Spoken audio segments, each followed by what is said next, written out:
আর আল্লাহ সুবহানাহু ওয়া তাআলা হচ্ছেন মহান জ্ঞানী, যার জ্ঞানের সাথে হাজার হাজার কোটি কোটি মানুষের জ্ঞান মিলাইলেও একটু সুয়ের মাথা, সমুদ্রের ভিতরে সুয়ের মাথাটা ঢুকাইলে একটু পানি ওঠে না, সমুদ্রের পানির তুলনায় কতটুকু ক্ষুদ্র, অতটুকু ক্ষুদ্র হবে না। নবীজি করিম সাল্লাল্লাহু আলাইহি ওয়াসাল্লাম এত জ্ঞান যে আল্লাহ বলেছেন ওমা উতিতুম মিনাল ইলমি ইল্লা কালিলা, নবী গো আপনাকে আমি সামান্য জ্ঞান দিছি। সেই জ্ঞানটা বিশ্ব মানবতা নবী করিম সাল্লাল্লাহু আলাইহি ওয়াসাল্লামের জ্ঞানের কাছেও কিছুই না। আর সেখানে আল্লাহ বলেছেন আপনারা আমি সামান্য জ্ঞান দান করেছি। অর্থাৎ মহান আল্লাহ মহাজ্ঞানী। মহান আল্লাহর কথার ভিতরে কোন ত্রুটি নাই, কোন লড়চন নাই, কোন অবৈজ্ঞানিক না, অসুস্থকর না, যেটা কোনো পচা গান্দা না, এক নম্বর অরিজিনাল পিওর দুনিয়া আখিরাতের শান্তির জ্ঞানের কথা। ঠিক না ব্যাঠি? সুবহানাহু আল্লাহ সুবহানাহু ওয়া তাআলা ডেকে বলেন নবী গো আপনি বলে দেন কাদ আফলাহাল মুমিনুন, যারা মুমিন হয়ে ঢিলা ডোলা থাকতে চায় যে আমার ঈমান ঠিক আছে আর আমল আকলা কিছু করতে চায় না, এদেরকে জানিয়ে দেন জান্নাতুল ফেরদাউসে যেতে হলে 7টা জিনিস আমল অবশ্যই করতে হবে। কয়টা? এই 7টা জিনিস যদি না হয় সে জান্নাতের দ্বারে কাছে যেতে পারবে না, তার ঠিকানা হবে জাহান্নাম। কারণ ওই মৃত ব্যক্তিকে যখন কবরে রেখে জোতার আওয়াজ শোনা যায়, মুহাদ্দিসগণ বলেন 40 কদমের মতো, তখন তাকে এসে 2জন ফেরেশতা উঠাবে। ওই ফেরেশতা কানে শোনে না, চোখে দেখে না, মুনকির নাকির। মুনকির শব্দের অর্থ হলো অপরিচিত, নকির অপরিচিত। কেন বলেছে? যারা নাফরমান তাদের কাছে ফেরেশতা 2জন একদম অপরিচিত হবে, দয়া মায়া তাদের প্রতি কিছুই থাকবে না। একে তো চোখে দেখে না, দেখলে তো মায়া লাগে, কানে শুনে না, শুনলে তো কিছু মায়া দয়ার উদ্রেক হয়। আর এমন একটা হাতুড়ি নিয়ে আসবে, ওই হাতুড়টা যদি জমিনের উপরে রাখে 7 তবক জমিনের নিচে গেড়ে যাবে। শয়তান তো সাথে সাথে আপনাদেরকে বুঝাইতেছে অনেকেরে যে দেখাইছে কেনা একই সম্ভব নেই। জোরে বলেন নাউজুবিল্লাহ। কারণ আবু জেহেল যত বান্দরামি করেছে এই কথা বলে যে মোহাম্মদ কয় তো লোকটা তো ভালো, 40 বছর পর্যন্ত আমাদের মাঝে একটা দেবতার মতো। কিসের দেবতা মমতা, মোহাম্মদ সাল্লাল্লাহু আলাইহি ওয়াসাল্লামের কাছে সব ফেল। যখনই বলল মরার পরে আবার আযাব হবে, হিসাব হবে, নিকাশ হবে, আবু জেহেলের মাথা ঘুরে গেল। কয় কি মরার পরে উঠাই বেড়ে দেখাইছে কেনা? জোরে কর নাউজুবিল্লাহ। সুতরাং যারা বলে দেখাইছে কেনা আর মনে মনে ভাবতেছে যে আলেম ওলামারা যারা আমল করতেছে, যারা আমল করতে বলদের মতন 5 ওয়াক্ত নামাজ পড়তে সময় নষ্ট করতেছে, রোজা রাখতেছে, না খেয়ে থাকতেছে, বলো আমরা চালাই, এটি কিছুই হবে না মনে মনে ভাবতেছে। জোরে বলেন নাউজুবিল্লাহ। আল্লাহর কোরআন নবীর কথা একটা মিথ্যা হইতে পারে? পারে? দেখেন এই যে একটা কথা যে আল্লাহ রাজাকে সিংহাসন থেকে নামিয়ে দেয় এবং সেই জেলের কয়েদিকে সিংহাসনে উঠায়। দেখেন নমরুদের ঘটনাটা, নমরুদ নিজের ক্ষমতা টিকাইবার জন্য আইন করলো।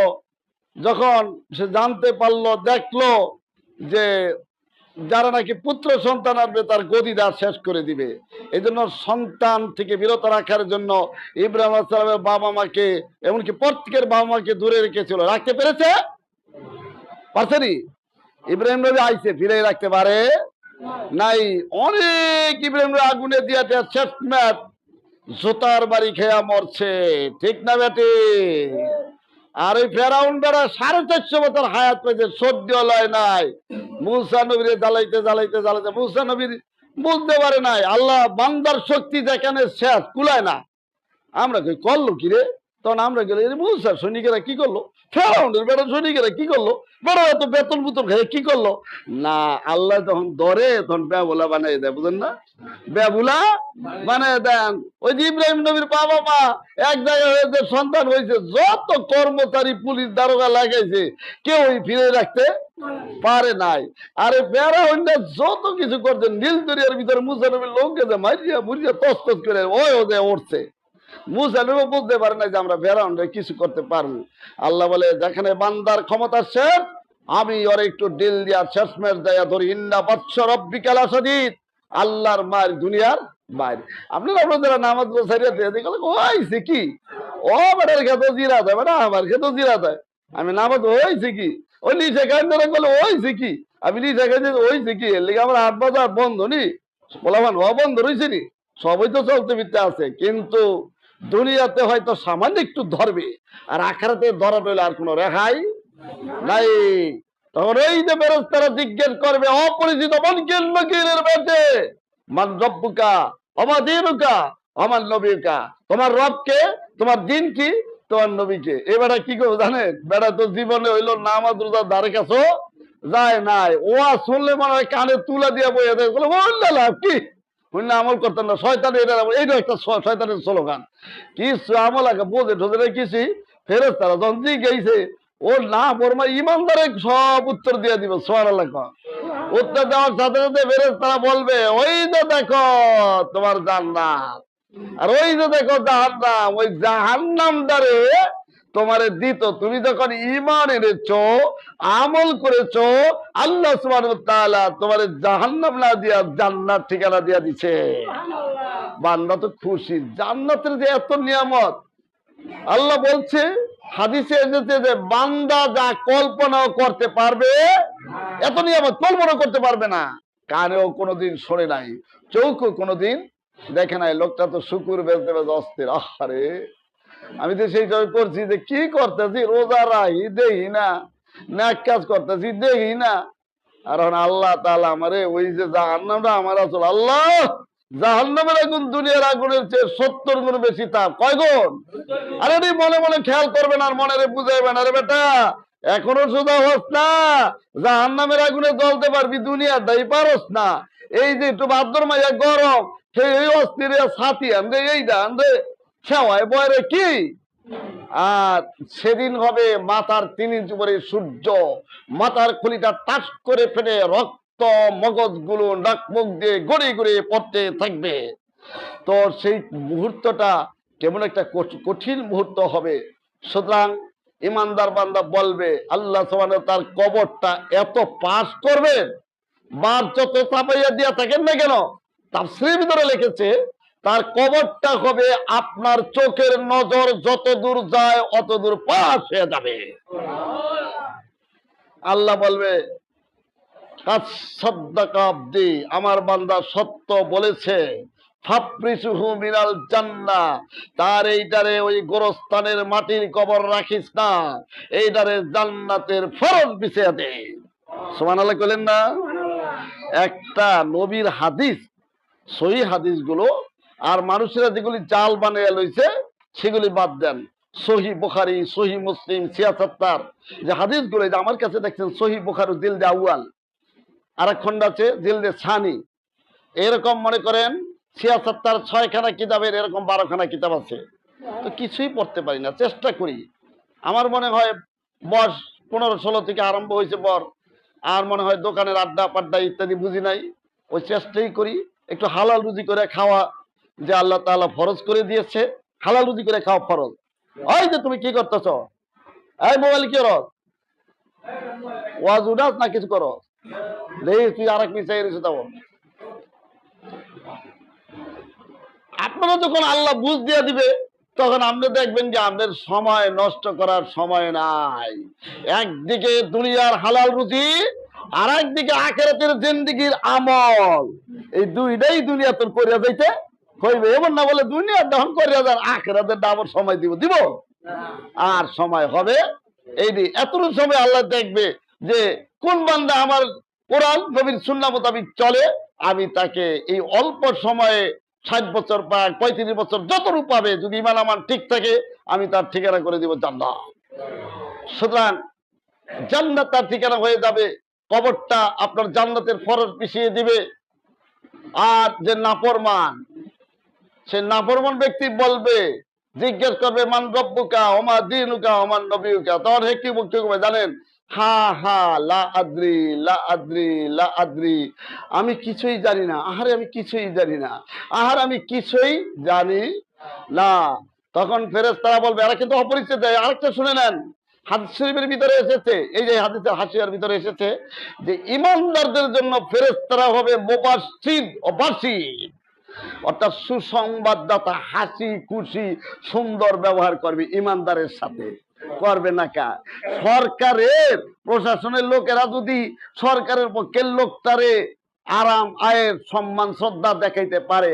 আর আপনার আমার গোটা বিশ্ব জগতের মহান সরকারকে আল্লাহ সুবহানাহু ওয়া তাআলা আলাইহিসসাল্লাহু এরম করে আলাইহিসসাল্লাহু বিহাকামিল হাকিমিন। আল্লাহ হচ্ছেন সমস্ত বিচারকদের ভিতরে শ্রেষ্ঠ বিচারক। সুবহানাল্লাহ।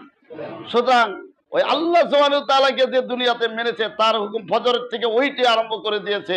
মনটা চাই একটু বিছানে গড়িয়া গড়ি করি, কিন্তু হে কয় আমার আল্লাহর হুকুম হলো নামাজ, গড়িয়া গড়ি চলবে।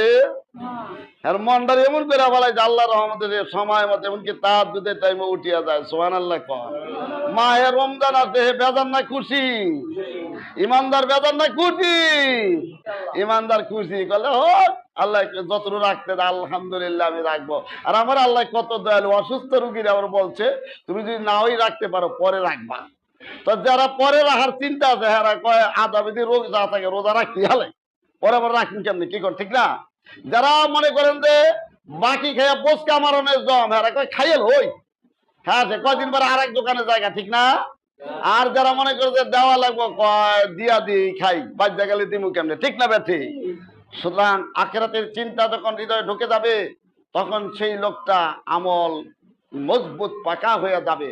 তো উনি বলবে হায় হায়, তুমি যে গেলে হায় হায় করলা, হায় হায় করলা, লা দারাইতা ওয়ালা ফাহিমতা ওয়ালা তালাইতা। তুমি কি আল্লাহর কোরআন পড়ো নাই? তুমি কি আল্লাহর কোরআন তেলাওয়াত করো নাই? তোমার কি মাথাটা কি গরু ছাগলের মাথা দিছিলাম? আরে মানুষের মাথা যা, পৃথিবীর কারো মাথা এই বুদ্ধি আল্লাহ দেয় নাই।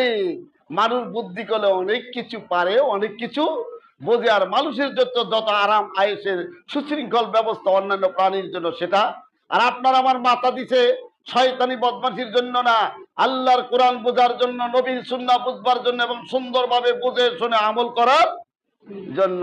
তুমি পড়ো না এক হা হালা দেহের পরে কয় তুমি কি তার কাছে যাও নাই? মাইয়াদ্রি, যে জানতো হক্কানি আলেম ওলামা কোরআন হাত দিয়ে কথাবার্তা বলতো, এটার কাছে যাও না? জান নাই বা যাইবো কেমনে? আরেক বলতে আছে মানে আলেম ওলামাটা তো শুনেই নাই, কোরআন হাদিস শোন নাই। কোরআন হাদিস বানাইছে পাট পাতা, জোরে কোন নাউজুবিল্লাহ।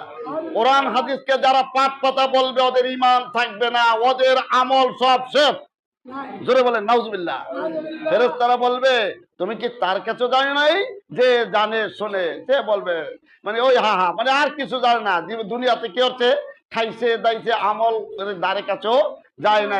নামাজের সময় নামাজও নাই, রোজার সময় নাম নাই। বন্ড বেদাতদের কাছে যাওয়ার পরে বলে আরে বেটা জাহির আলমেরা কি জানে, এমন সবক দিয়া দিছে আমি মরলে মোল্লা মৌলবি জানা যায় আনিও। আর গান বাড়ি ধরা আমি মরলে মোল্লা মৌলবি জানা যায় আনিও না। ওই বেদাত বন্ডালেরা গানও বানাইছে। এর অর্থ হলো মন আকিদ এমন তৈরি করেছে যে আলেম আমাদের কথা শুনলে গায়ে আগুন জ্বলে দিত। জোরে বলেন নাউজুবিল্লাহ। তখন ফেরেশতারা ওই যে ফেরেশতা এমন বাড়ি মারবে, সেই বাড়ির আওয়াজ এত হবে জিন ইনসান ছাড়া সবাই শুনতে পারবে। সম্মানিত উপস্থিতি, আল্লাহর ওই ফেরেশতা তো দূরের কথা, একটা মানুষের আঘাত সহ্য করতে পারি না। আল্লাহর ফেরেশতাদের শক্তি তো হাজার হাজার মানুষের কুলাইবে না। সুতরাং বলে আমরা সহ্য করতে পারবো না। আপনাদেরকে আমাদেরকে আপনি আমি সবাই কিন্তু ওই মওত কবর হাসর মিজান কুলসিরায় 5টা মামলায় হাজিরা দিতে হবে। আপনাকে আমাকে সবাইকে আল্লাহ সুবহানাহু ওয়া তাআলার আমল করতে হবে। জোরে বলেন কি করতে হবে? আমল করতে হবে। সুতরাং এই যে আমি যে একটা হাদিসটা ধরেছিলাম, এই হাদিসটা হলো এক ব্যক্তি এসেছে আপনার আল্লাহ রাসূল সাল্লাল্লাহু আলাইহি ওয়াসাল্লামের কাছে, আসছে 1381 নম্বর হাদিস। আবু হুরায়রা রাদিয়াল্লাহু আনহু থেকে বর্ণিত, লোকটা এসে বলছে দুল্লানি আলা আমালিন ইজা আমিলতু দাখালতু জান্নাহ।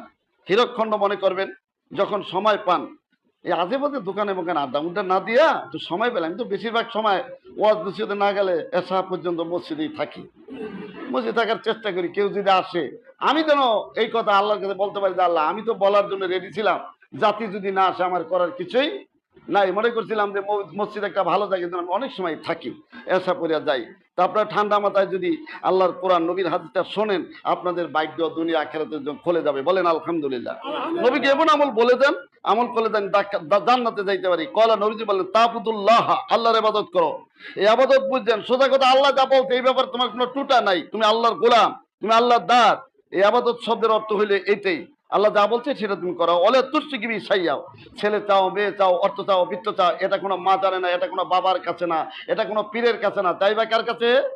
তুমি যে কোনো ভাষায় কথা বলো, কোটি কোটি ভাষাও যদি তো জানে দুনিয়ার মানুষেরা, আল্লাহ সব বোঝে, কিন্তু মানুষ সেটা আমার মতো মাওলানারে যদি মনে করেন যেমন ওই ইংল্যান্ডের হেটা দেন হেটা আমার পারবো না, যেই ভাষা আমি জানি না সেটা পারবো না। তো তুমি আল্লাহর কাছে যা বলো আল্লাহ সব বোঝে। অতুকিমাত সলাতাল মাকতুবাতা, খবরদার পাঁচ ওয়াক্ত নামাজ, মাকতুবা মানে ফরজ নামাজ সারিও নফল যদি পারো করো। অতুয়াদ্দিত জাকাতাল মাফরুজাতা, আর ইসলামী রাষ্ট্র টিকিয়ে রাখার জন্য জাকাতের ব্যবস্থা হইলে আল্লাহ ফরজ করে দিয়েছে। কারণ জাকাত ব্যবস্থা চালু থাকলে দেশে সুদ লাগবে না। জাকাতে যদি গরিব দুঃখীদের মাঝে ধনী লোকেরা বন্টন করে দেয়, এই সাতগুড়ে গান্ধী ধনী জাত এরা বলি না, আরো যে কত ধনী আছে, এরাও যদি ঠিকঠাক মতো জাকাত দেয়, আল্লাহ সুবহানাহু ওয়া তাআলা জাকাতের বদৌলতে গরিব মানুষের অনেকেরই সুদে ঋণ করা লাগবে না। জাকাত আদায় করবা, আর হালাল বুঝতে তুমি করবোই। আমাদের দেশে অনেক মানুষরা খেলাধুলা করে সমান কাটায়। আরেকটা দেখলাম মানে মোবাইলের ভিতরে যে ওই মোবাইলে জুয়া খেললা অনেকে নিজের বউরে আতুরদা পিড়ে মারছে, আবার আপনার নিজে মায়ারে গলায় টিভি দিয়ে মারছে, মানে আঠায় আঠায় রয়েছিল যে 500 দিয়ে ধরি, 1000 দিয়ে ধরি, ওই টই তো লাখ লাখ ঋণ হয়ে গেছে, অহনার কোনো পালন না, গতি নাই। ওই এপিনালা ওই এই তারা চ্যানেল থেকে এই কথাটা জানাইলো, শুনলাম। সুতরাং এই হারাম রং তামাশা খেলাধুলার ভিতরে সময় কাটায় নাই, সে 5 ওয়াক্ত নামাজ আদায় করেছে, রমজানে রোজা রেখেছে, তখন এই লোকটা চলে যাইতেছে। কয়লা ওয়াল্লাযী নাফসি বিয়াদিহি লা আযীদু আলা হাযা, ওই আল্লাহ শপথ করে বলছি যার হাতে আমার জীবন, আমি এর ভিতরে একটু বাড়াইবো না, কমাইবো না। আরেক হাদিসে কমাইবো না। ফালাম্মা আল্লাহ ক্বালা নবী সাল্লাল্লাহু আলাইহি ওয়াসাল্লাম মান সাররাহু আইয়ানজুর ইলা রাজুলিন মিন আহলিল জান্নাহ ফালিয়ানজুর। নবীজি বলেন, ও সাহাবীরা, কিয়ামত পর্যন্ত মানুষেরা, তোমরা যদি জান্নাতি মানুষ দেখে নিতে চাও, আরে জান্নাতে এই ব্যক্তির মতো আমল করে যেতে চাও, এই ব্যক্তির কথাগুলো শুনে নাও, ব্যক্তিটারে দেখে না। সুবহানাল্লাহ কোন। কি পাইলেন? ঈমান আনার পরে ফরজ নামাজ, ফরজ রোজা, ফরজ যাকাত, আর ধনী হলে হজ করা, তাইলে আলহামদুলিল্লাহ আল্লাহ সুবহানাহু ওয়া তাআলা এই লোকটারে জান্নাত দিয়া দিবেন।